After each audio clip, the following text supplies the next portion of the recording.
বিকেল ৪টায় ভাষণ দেন তারেক রহমান। ততক্ষণে কানায় কানায় পূর্ণ ৩০০ ফিটের ময়দান। নেতাকর্মীদের জোয়ার ছড়িয়ে পড়ে চারপাশে।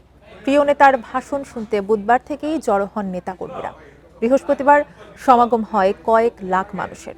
তাদের সবার আশা, শক্ত হাতে দেশের হাল ধরবেন বিএনপির ভারপ্রাপ্ত চেয়ারম্যান।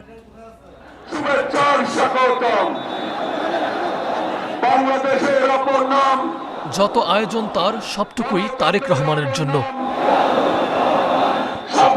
যত সমাগম তার পুরোটাই নেতার জন্য।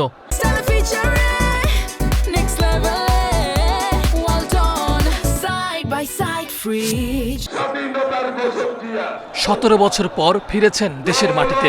এসে হাজির হয়েছেন নেতা কর্মী সমর্থকদের সামনে। জনাব তারেক রহমান, তিনি আমাদের মাঝে এসে প্রিয় বাংলাদেশ উপস্থিত। কোনো জৌলুস নেই অসংখ্য বক্তৃতা। প্রস্তুত মঞ্চে হাজির হলেন, ভাষণ দিলেন, মন জয় করলেন তারেক রহমান।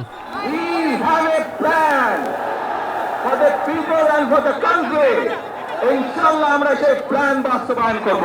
তারেক রহমানের কাছে আমাদের এইটাই প্রত্যাশা, আমাদের দেশকে যাতে অগ্রগতির উন্নতির চরম শিখরে উনি পৌঁছে নিতে পারেন। গণতন্ত্রের ধারা ফিরিয়ে এনে আমাদের দেশটাকে সুন্দর, সঠিকভাবে পরিচালনা করে আমাদের দেশটাকে সমৃদ্ধিশালী করে বিশ্বের মধ্যে একটা শক্তিশালী অবস্থানে দাঁড় করে। এই অচল বাংলাদেশ তারেক রহমান সচল করবে এবং বৈষম্যহীন এবং দুর্নীতিমুক্ত একটা বাংলাদেশ গড়ে তুলবে।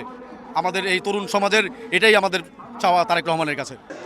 নেতাদের আশা, আধিপত্যবাদ আর স্বৈরাচারের শৃঙ্খল ভেঙে দেশকে এগিয়ে নেবেন তারেক রহমান।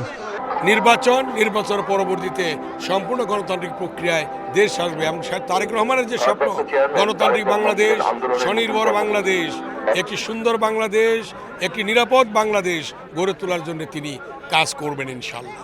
ছোট্ট একটা ভাষণে নেতাকর্মীদের প্রত্যাশার প্রতিধ্বনি হলো তারেক রহমানের বক্তব্যে। যে কোনো বিশৃঙ্খলাকে পরিহার করে ধৈর্যের সাথে মোকাবেলা করার আহ্বান জানিয়ে আমার বক্তব্য শেষ করছি। মাহফুজার রহমান মিলন, ইন্ডিপেন্ডেন্ট নিউজ, ঢাকা।